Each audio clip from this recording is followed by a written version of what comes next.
C'est vrai que si on voit tenir une pipette, il y en a qui vont rigoler.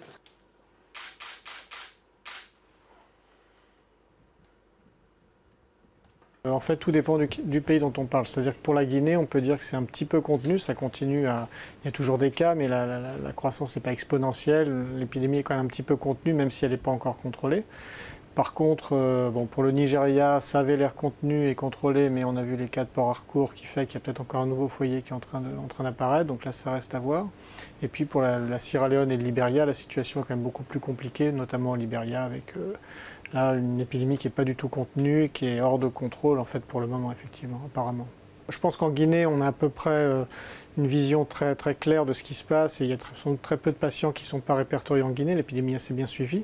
En revanche, au Libéria, le manque de moyens dont on parlait tout à l'heure fait que beaucoup de patients ne sont pas répertoriés, beaucoup de contacts ne sont pas forcément suivis et donc il y a effectivement une grosse inconnue sur le nombre de cas, ce qui pose un problème de chiffre mais surtout un problème de contamination puisque tant que ces patients ne sont pas hospitalisés, ils continuent de propager la maladie.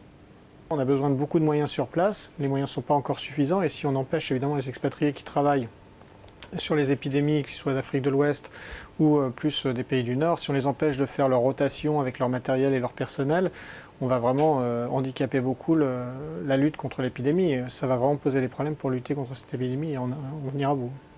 L'inquiétude est plus à avoir pour les pays frontaliers des pays touchés, tels qu'on voit le Sénégal qui a eu un cas, la Côte d'Ivoire, le Burkina Faso, tous ces pays qui sont très près, eux, ont des risques de voir émerger le virus chez eux par les frontières terrestres. Mais les pays qui sont desservis par avion, a priori, il n'y a vraiment pas de souci à avoir.